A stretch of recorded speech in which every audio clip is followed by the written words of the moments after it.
Hey, everybody. Welcome to another episode of Lombardi Time Brews, where I'm your host, John Delray, talking all things Green Bay Packers, everything that occurred basically in the last 30 hours or so. Of course, the Green Bay Packers did fall to the Pittsburgh Steelers yesterday, dropping their record 2-3-6. And now, even since then, there's been a lot of things to talk about, including a roster move, a rather inflammatory comment from the head coach, which I've already seen circulated so wide. And then, of course, shout outs and get outs from the game itself. We're going to go through all of it. Before I dive in, though, on Wednesday of this coming week, I know some people really enjoy these, so please do join me Wednesday, 4:30 p.m. Going to do another live Q&A, therapy session, group talk, group think, whatever you need it to be. Wednesday at 4:30, I will be here for you. So lots going on. Let's dive right in. First and foremost, I want to get out in front of the comments that Matt LaFleur made at his press conference today. It's about a 20-minute press conference, for the most part, fairly innocuous, fairly normal, except for one particular topic. He was asked repeatedly about the run defense, how terribly it went, how another 200-yard rushing game given up to the Pittsburgh Steelers, etc. And for the most part, he did put the onus on his players, saying that execution was failing, 16 missed tackles, etc. But there was one particular thing. Jason Wilde did ask him a question about utilizing two down linemen in their nickel package, because we've all seen the screenshots by this point. We've all seen all of the things about it's an obvious run situation for the offense. What does Joe Barry and the defense do? Trot out a spaced out defensive alignment with only two guys on the line, maybe even one guy on the line, and then Gary and Preston way over there. And so Wilde was basically asking about why do you continue to use two down linemen when it seems rather ineffective?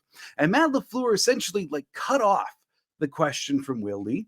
And he went on to say that they're not using just two down linemen, that from the Packers' perspective, they count in nickel outside linebackers as defensive linemen. Whether they actually have their hand on the ground or not is a mere technicality at best. Now, he didn't say it quite so eloquently. Instead, he said that it is baffling, comical, and people expose themselves when they don't acknowledge the fact that those outside linebackers are down linemen. Here's the thing, though. Whether you want to dive into the semantics here or not, it really, frankly, doesn't matter, because the core complaint from Wilde, much of the fan base, etc., isn't just the fact that it's, two big dudes with their hands on the ground. It's the fact that in obvious run situations for the offense, or maybe not even so obvious run situations for the offense, just going against a Steeler team that's gashing you up the middle for 7 yards a carry, maybe we should beef up the box a little bit. Well, LaFleur chose to answer it in a much more philosophical manner, saying that on the whole, they do look at those two guys as actually defensive ends. And the question then is, in terms of advantageous matchups, would you want Rashawn Gary against a running back, Preston Smith against a running back, if that running back stays into block? But that's not really what Wilde was asking. And it did come off in a very condescending tone. I don't think LaFleur meant that directly at Jason Wilde, the reporter. I don't think it was like a, you don't know ball, man. I don't think it was anything like that. But it certainly had that kind of tone to it. I think just what you've got here is question meant one thing, answer meant significantly more philosophical thing. And it really came off like he was absolving his coaching staff from blame. And I wouldn't exactly prescribe to that thinking. As I mentioned at the top, this press conference was a lot of onus on the players, not the coaches, saying that execution was really lacking. But again, I don't think that's the core issue of the question here. By the way, Matt, and don't get me wrong, I don't think Matt's going to get fired. I don't think anything like that. I don't think he's even in that hot of a seat. But what I am saying is, Matt LaFleur, you kind of did this one to yourself. I know a lot of the fan pages that don't give a crap about context are already spreading around that baffling, comical, expose yourselves quote all over Facebook and all the other social sites and all that jazz, because there's plenty of don't give a crap content out there. And the whole quote by LaFleur is significantly more explaining than just that quote. but no one wants to be condescended to by the head coach who's in charge of a 3-6 football team. Sorry, Matt. It's just the truth of the matter. To me, it really gave off those Mike McCarthy vibes. If you remember back in the later years of Mike McCarthy, there was one press conference where he said, I am a highly successful football coach. And then he was much maligned for making those comments. Anyone extrapolating this to be like, LaFleur's getting fired tomorrow. The steed is hot. Everyone's going down. Like, stop it, especially because the team is improving. But this was certainly a misstep by MLF. And it is really important for all of us to understand the fuller answer here, the fuller context and what really happened. That Wildy was asking a nuanced question and LaFleur was answering in a very hypothetical, philosophical way. I'd be careful extrapolating this into so much more. All right, let's get back to the Steelers game and other events of the last 24 hours. One, a roster move for the Green Bay Packers. Ennis Gaines was signed to the active 53 for this game against the Steelers, and today he finds himself released. Instead, the Green Bay Packers have claimed Q Blue Kelly, a fifth-round draft pick of the Ravens this year. He wound up being cut from the Ravens during training camp, signed on with the Seahawks. Seahawks waived him, so now he is claimed by your Green Bay Packers, newest member of the secondary. As for Ennis Gaines, gotta think because the Packers have flirted with a roster spot with him for years that they're going to try to get Gaines back on the practice squad, but keep in mind that his practice squad elevations are out for the year. Just because he was added to the 53 and cut, it don't matter. The ticker doesn't reset unless he goes to another team, which he may choose to do, as we saw Patrick Taylor do. So keep all of these things in mind. So Packers, Steelers. Let's take a look at what my keys of the game were for the Packers and see if they actually did them or not. Key number one was keep ahead of the sticks. Do not find yourself in 3rd and long repeatedly against the Pittsburgh Steelers elite pass rushers. Did they do it? Yeah, they pretty much did. And that was really important. It was really refreshing to see because it's a welcome change compared to most weeks where they were constantly in 3rd and 8, 3rd and 9, 3rd and 10, 3rd and longer. This game, it wasn't that way. 1st and 2nd down were significantly more productive, especially in the first half. So they accomplished one. Number two, contain Jaylen Warren. I talked in the game preview about how Jaylen Warren is a budding playmaking star for the Pittsburgh Steelers and continues to climb away at Najee Harris's workload. Well, did the Packers contain Jaylen Warren? Nope, not even a little. 15 carries for 101 yards and a touchdown. That's 6.7 yards per carry for the Pittsburgh running back. Now, Pittsburgh did run block incredibly well in this game, but I'm not sure the Packers had any kind of plan to deal with Warren, more or less Harris.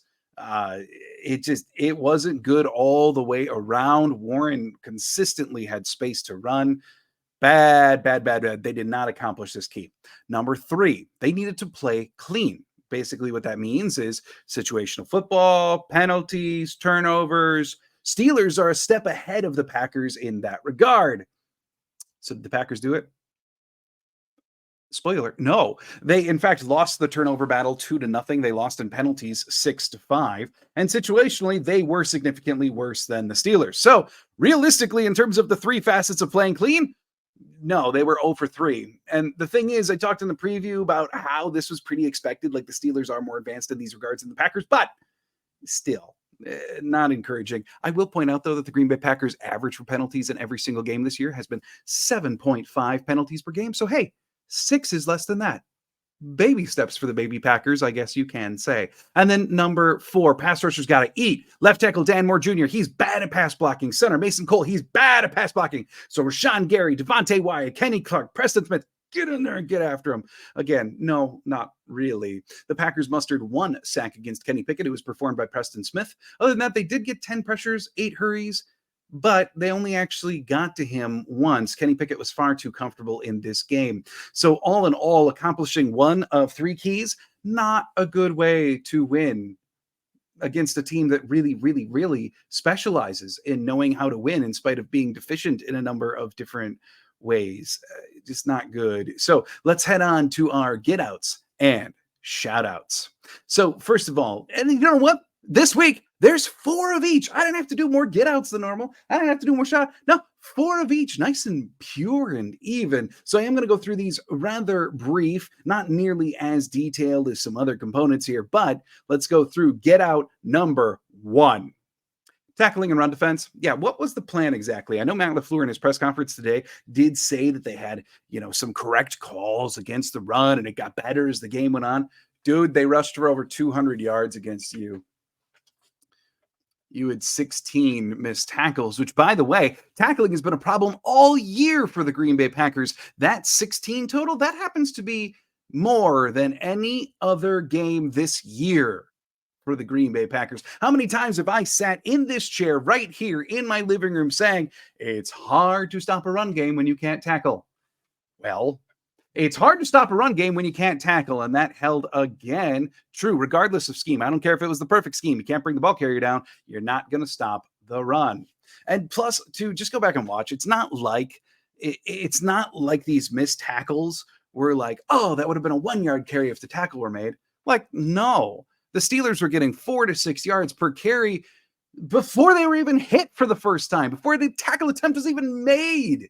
I mean, Matt Canada, the much maligned offensive coordinator for the Steelers, in a lot of ways, absolutely outworked Joe Barry in this game, regardless of what Matt LaFleur has to say to defend his defensive coordinator here. I mean, there were tons of instances where it was like a parting of the Red Seas for the Steelers. And then even beyond that, like, let's say it was an appropriate play call, because there were some, but then you go back and you watch two players heading to the same lane and another lane being left wide open. In which case, yeah, you want to chalk that up to player error, fine. But like eventually, all this has got to come back around on coaching, right? So I'm firmly finding myself in the category of, I don't think Joe Barry's nearly as bad as others want to make him. But he's not going to be a guy to lead the Packers to victory very often either. And that's realistically what the baby Packers need. And also about those missed tackles, the 16 of them. Just check out the list of names that had multiple missed tackles in this game for the Packers. Kenny Clark, Isaiah McDuffie, Corey Ballantyne, Lucas Van Ness, Rudy Ford, and Jonathan Owens. They each had at least multiple missed tackles on their own. That list is supposed to be some of the best tacklers on the team. Look at the starting safeties. Rudy Ford, been one of the best tacklers all year. Jonathan Owens, one of the best tackling safeties in football last year, and has been steady tackling to this point on the year. Multiple misses for all of them. It's just not winning football, y'all. So then let's go to the flip side. Let's alternate them this week. Shout out number one, something positive. Shouting out Jordan Love, the accuracy, the confidence, the decision-making. It's all getting better over the course of the last 2 weeks. Yesterday was quite possibly his best quarterback performance of the season. PFF registered him as having 5 big-time throws yesterday, which is the 3rd highest single-game performance this season. Jacob Morley pointed that out on Twitter. Another stat, deep ball throwing has been a big issue, right? Well, over the last 2 games, on throws 20 or more yards down the field, Love is 7 for 11 for 230 yards, 1 touchdown, and a 128.8 passer rating. No turnover worthy plays deemed by PFF either. All of that is top 5 in the NFL. That's pretty good. His accuracy is getting a lot better. It's true. The development is occurring. But I do want to talk about one play in particular. And on the watch party, we actually had a few disagreements between people as to who is to blame. And I'm talking about that first Jordan Love interception. So look, I've gone back and I've watched this clip like 1,000 freaking times in the last day. And I've seen screenshots and mini clips and the full play. And of course, I'm going to say this to you. If you're analyzing anything, make sure that you're watching the full play, not just like the 2 millisecond snippet of like as the ball comes in or anything like that. Like, no, the whole thing matters from snap to inevitable interception. So let me say this, okay? All of these things can be true. Number one, it wasn't the best choice for the play, for where the ball should go. Matt LaFleur said as much after the game. Number two, it could have gone a little bit deeper. Jordan Love said that. Number three, Watson could have made a play on the ball. He also could have brought his hands up earlier to react to the deep pass, something that Watson's got a really, really bad habit of that he's got to fix. Number four, the defender made a great play. And number five, it was a fine throw, fine decision. It just wasn't perfect, and the play required perfect.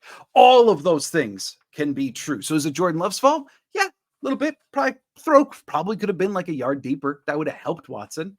Is it Watson's fault? Yeah, I would say so, because he didn't exactly do his quarterback any favors. He certainly didn't make an aggressive action towards the ball. And this whole falling away thing is really not a great habit for a 6'5" behemoth of a wide receiver to get into. Like, all that stuff can be true. And Patrick Peterson made a heck of a play. Like, let's acknowledge that too. So it's everybody's fault. It's no one's fault. It's everybody's fault. Both, whatever. Same thing. It is what it is. For what it's worth, PFF did not credit Jordan Love with a turnover-worthy throw on that pass. If you like PFF, if you don't like PFF, I'm just saying it's a fact. They didn't deem it as worthy. Get out number 2. That goes to the special teams oopsies. The opening Carlson kickoffs. Like, Carlson hasn't had this big directional problem this year. So why did those 2 kickoffs? Like, one barely missed going outside the line, and then the second one did bounce outside for an illegal procedure penalty. Why did that happen exactly, dear Anders? Because that hasn't been a problem all year. So was Bisaccia telling him to purposefully do it? Or were they looking to avoid the Pittsburgh kickoff returner? In which case, why? Because it's not like Pittsburgh is the best kick return in the league. You see why I'm baffled here? It just shouldn't have happened, or it was just bad kicking, which, stop it. The other thing that I would say here in terms of another special teams oopsie is there was another blocked kick. And if you haven't seen this replay yet, look at Josiah DeGuara. If you do happen to see it, Josiah DeGuara was actively sleeping when the ball snapped. Now, that's a little facetious, but like, no, really, go watch it. Like, the ball is snapped. The rusher comes in and basically gets around DeGuara before he springs to life and then pushes him to the side. That's not good enough, Josiah DeGuara.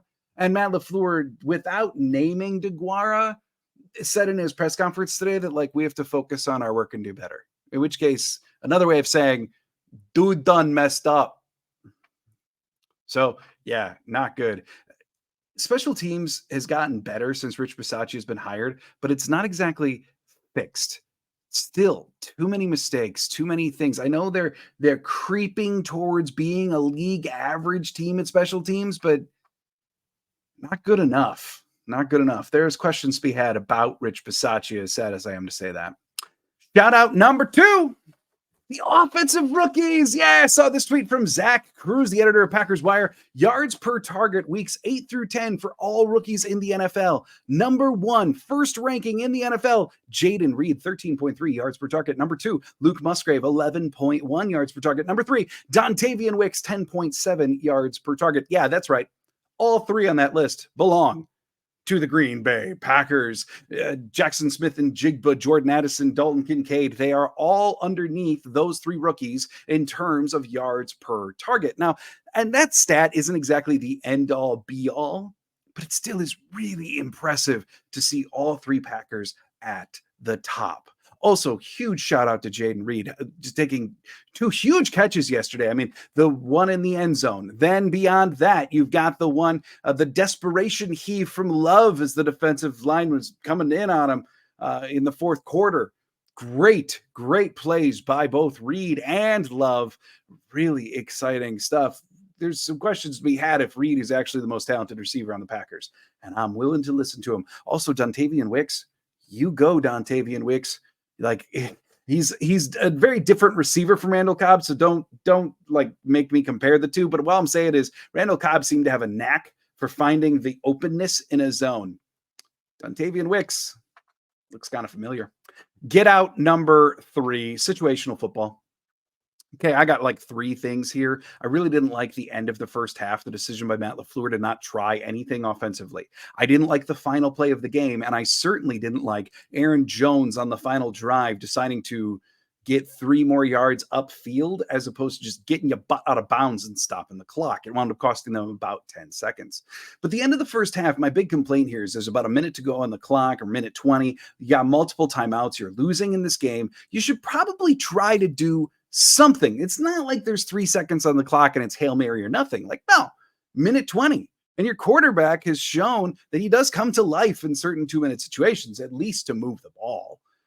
So, like, they ran the ball, they lost 5 yards on first down, and then LaFleur said in his press conference after the game that 5 yards basically made it impossible for them to do anything else. Hogwash, Matthew. You've got time. You got the timeouts. You're losing. Let the kids play. There's a difference between being careful and being scared. And that to me was being scared. Also, when it comes to the final play, right? The Steelers have got their couple guys on the line, and then they've got 7 dudes standing on the goal line. So the Green Bay Packers snap the ball. They have everyone run their routes. The hope here is that some wide receiver is going to spring open in the end zone. Jordan Love should have all the time in the world to throw. Someone should be able to get open in the end zone.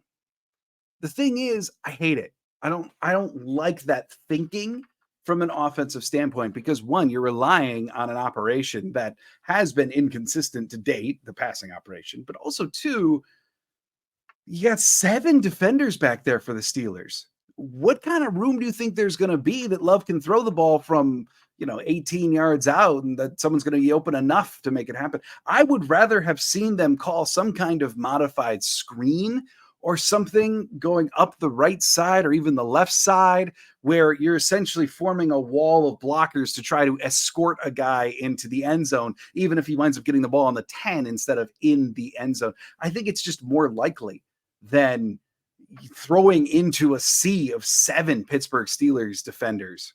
And then, yeah, the Aaron Jones thing was just straight up unfortunate. So many veterans have let down the Packers this year. Let's just leave it at that. Shout out number 3 goes to Aaron Jones's counterpart. That would be A.J. Dillon, high stepping his way to a 40-yard run. Also, several clips out there, very competent pass pro from A.J. Dillon. The last month, this is a completely different dude than he was in September and early October. This is the A.J. Dillon that stands a chance to get another contract in Green Bay for being a very quality offensive performer. The offense has needed him to return to form, and he is. It's very, very good to see. And then the final get out, final get out. Lost my place there. Get out, number 4, goes to right guard Sean Runyon Jr. Look, it's time. He missed multiple blocks again yesterday, including the really egregious one was on the screenplay to Aaron Jones. John Runyon Jr. got there late. He didn't fully make his block. Aaron Jones got brought down. John Runyon Jr. makes that block. It's probably a touchdown for Aaron Jones. And that wasn't the only missed block for John Runyon Jr. Look, here's my deal. John Runyon Jr. has way outperformed being a 6th-round pick. He's been a great starter now for a couple of years. A lot better than some fans thought. He's downright above average. Pretty darn good at pass pro. But he's regressed, and there's no denying it anymore, nor is there any real excusing it. He's a free agent at the end of the year. Sean Ryan has 2 years left on his contract after this year. It's an evaluation year, right? Play Sean Ryan. See what you got. Know if you got to go get out a different right guard this offseason or not. The only way you're going to know that for sure is if you actually trot out Sean Ryan and let him play. Not to mention, Sean Ryan may actually help in terms of the run blocking. Matt LaFleur today, I didn't list it in the get outs, but the red zone offense has been fairly disastrous, something like 3 for 13 over the last 2 games. And Matt LaFleur said in order to fix that, we have to run the ball better in the red zone. You want to know how you can start running the ball better in the red zone? Blocking for it better. You want to know how you can stop blocking for it better? Put in Sean Ryan. Seems pretty easy to me at this point. And then shout out number 4, the final shout out of the day goes to slot corner Keyshawn Nixon. I've historically been very tough on Nixon as a nickel corner, but I thought yesterday was one of his best games of the year. He logged 2 stops, only 1 missed tackle, and a huge pass breakup that nearly was a pick. He really added some intensity, some leadership to the cornerback group that really needed it as it was trotting out Valentine and Ballantyne out there in the secondary. By the way, they did some good work too, but Nixon is the one who really deserves the shout out. There you have it. Man, what an eventful 24 hours for the Green Bay Packers. But now we are on to the Los Angeles Chargers. So on Wednesday, join me at 4:30 Central Time for a Q&A, therapy session, whatever you need it to be. And then Friday, I'll be putting on my green game preview for Packers versus Chargers. Thanks so much for joining me here on Lombardi Time Brews. I do hope you're having a wonderful Monday. And as always, go Pack Go.